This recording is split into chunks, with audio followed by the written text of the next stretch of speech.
Halo, nama saya Unika Kisya dengan nomor NPM 20 211 450 1282. Saya dari kelas S3E Pendidikan Ekonomi. Di sini saya akan membahas tentang mata pelajaran saya, itu tentang kurikulum pendidikan, yang di sini akan membahas tentang pembelajaran KTSP dan kurikulum 2013. Di sini saya akan membahas yang pertama tentang materi pembahasan yang dari KTSP. Di sini ada 4, yaitu tentang konsep dasar, tujuan, landasan, dan prinsip-prinsip. Kita akan membahas terlebih dahulu tentang KTSP. Dasar pengembangan kurikulum tingkat satuan pendidikan atau KTSP terdiri atas Undang-Undang Dasar tahun 1945, Undang-Undang Nomor 20 tahun 2003 tentang Sistem Pendidikan Nasional. Mengapa dalam perkembangan KTSP sekolah memiliki lebih banyak kebebasan untuk mengembangkan proses pembelajaran sesuai dengan tuntutan kebutuhan masyarakat dan perkembangan siswa? Karena kurikulum tersebut memberikan kewenangan kepada sekolah dalam menentukan tujuan pembelajaran, sehingga dengan pemberian kewenangan tersebut membuat sekolah lebih optimal dalam menyesuaikan kebutuhan masyarakat dan perkembangan siswa yang ada di sekitar sekolah, yang sudah pasti berbeda pada setiap daerah. Di sini saya akan membahas yang pertama, yaitu konsep dasar dari KTSP. Dalam Standar Nasional Pendidikan KTSP adalah kurikulum operasional yang disusun dan dilaksanakan oleh masing-masing satuan pendidikan dengan memperhatikan dan berdasarkan standar kompetensi serta kompetensi dasar yang dikembangkan Badan Standar Nasional Pendidikan. KTSP disusun dan dikembangkan berdasarkan Undang-Undang Nomor 20 Tahun 2003 tentang Sistem Pendidikan Nasional pada pasal 36 ayat 1 dan 2 yang berbunyi demikian, yaitu yang pertama, pengembangan kurikulum dengan mengacu pada standar nasional pendidikan untuk mewujudkan tujuan pendidikan nasional. Yang kedua, kita di sini akan membahas tentang tujuan KTSP. Secara umum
Dan yang ketiga itu meningkatkan kompetensi yang sehat antar satuan pendidikan yang akan dicapai.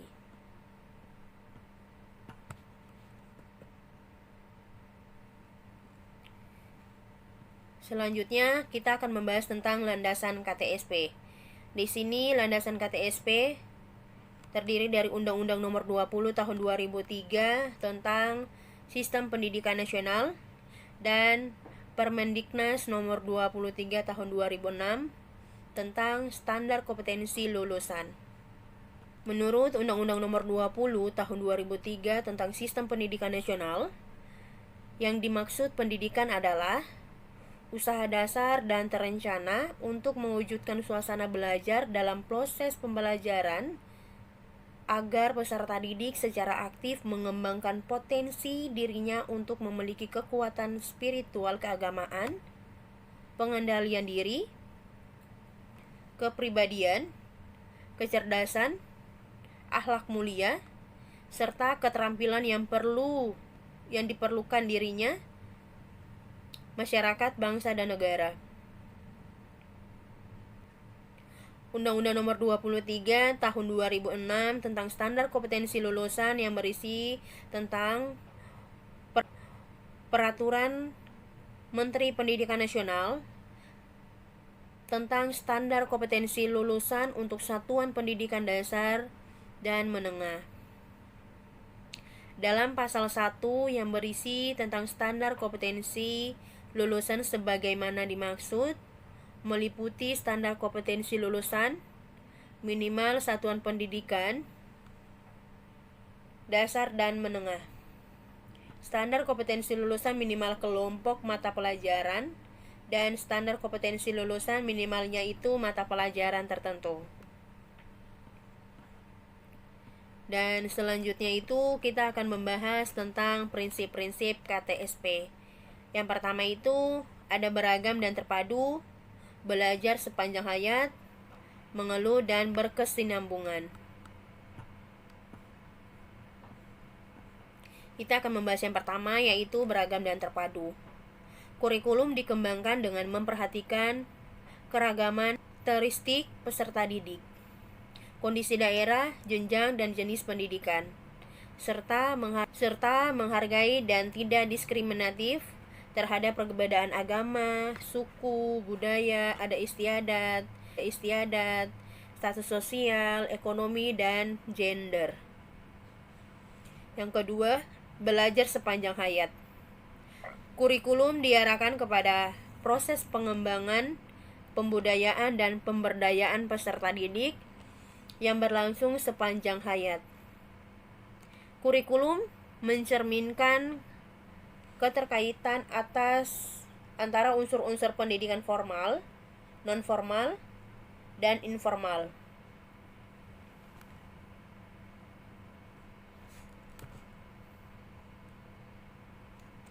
Mungkin itu dari pembahasan tentang kurikulum KTSP, dan selanjutnya kita akan membahas tentang Kurtiles atau kurikulum 13.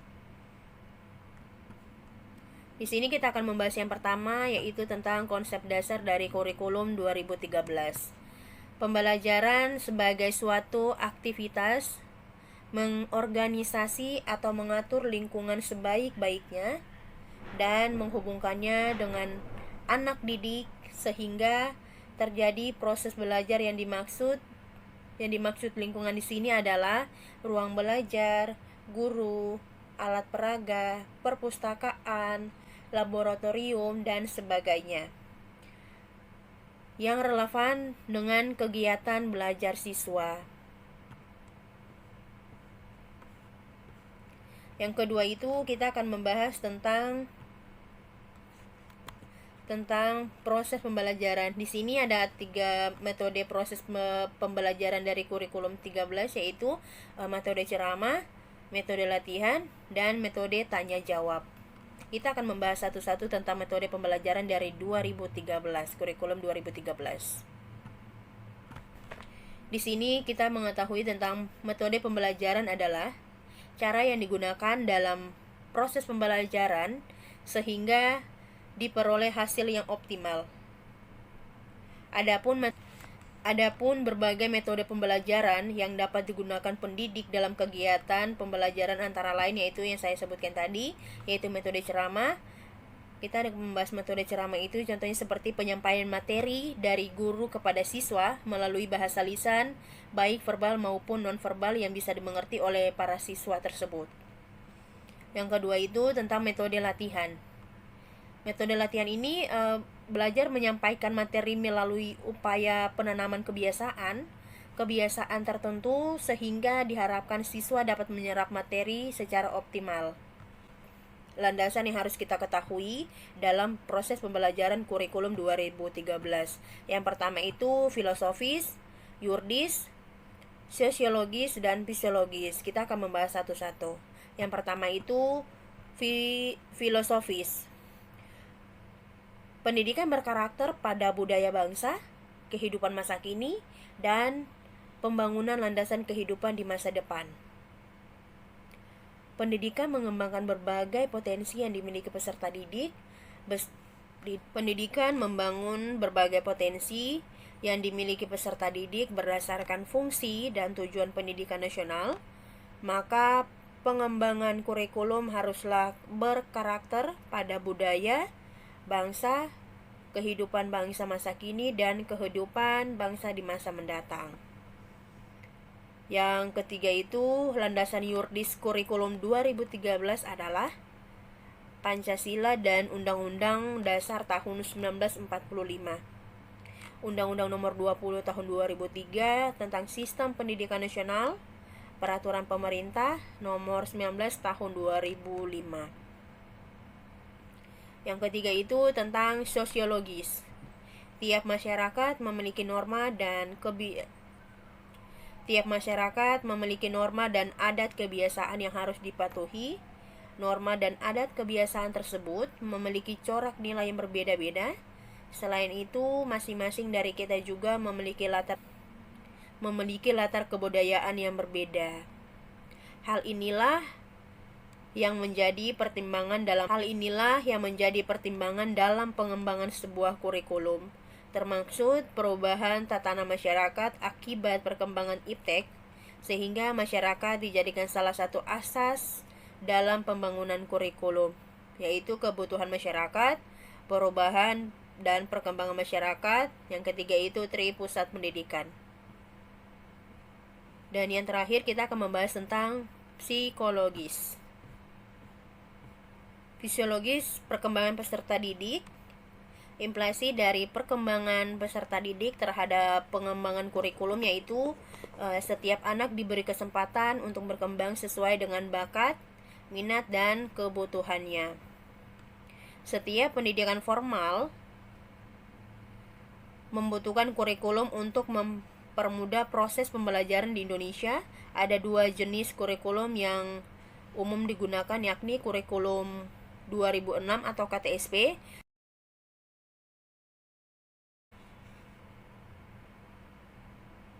Yang kedua itu kita akan membahas tentang metode latihan. Yaitu metode latihan cara pembelajarannya itu menyampaikan materi melalui upaya penanaman kebiasaan tertentu sehingga diharapkan siswa dapat menyerap materi secara optimal. Yang ketiga yaitu tentang tanya jawab, metode tanya jawab. Penyajian materi pelajaran melalui bentuk pertanyaan yang harus dijawab oleh anak didik bertujuan itu memotivasi anak mengajukan pertanyaan selama proses pembelajaran, atau guru mengajukan pertanyaan dan anak akan menjawabnya. Karena dalam setiap proses pembelajarannya itu untuk kurikulum 2013 ini interaksi antara murid sama guru itu sama-sama harus ada interaksi. Karena jika ada 4 landasan yang harus kita ketahui dalam proses pembelajaran kurikulum 2013. Yang pertama itu filosofis, yuridis, sosiologis, dan fisiologis. Kita akan membahas satu-satu. Yang pertama itu filosofis. Pendidikan berkarakter pada budaya bangsa, kehidupan masa kini, dan pembangunan landasan kehidupan di masa depan. Pendidikan mengembangkan berbagai potensi yang dimiliki peserta didik. Pendidikan membangun berbagai potensi yang dimiliki peserta didik berdasarkan fungsi dan tujuan pendidikan nasional. Maka pengembangan kurikulum haruslah berkarakter pada budaya, bangsa, kehidupan bangsa masa kini, dan kehidupan bangsa di masa mendatang. Yang ketiga itu, landasan yuridis kurikulum 2013 adalah Pancasila dan Undang-Undang Dasar tahun 1945. Undang-Undang Nomor 20 tahun 2003 tentang Sistem Pendidikan Nasional, Peraturan Pemerintah Nomor 19 tahun 2005. Yang ketiga itu tentang sosiologis. Tiap masyarakat memiliki norma dan adat kebiasaan yang harus dipatuhi. Norma dan adat kebiasaan tersebut memiliki corak nilai yang berbeda-beda. Selain itu, masing-masing dari kita juga memiliki latar kebudayaan yang berbeda. Hal inilah yang menjadi pertimbangan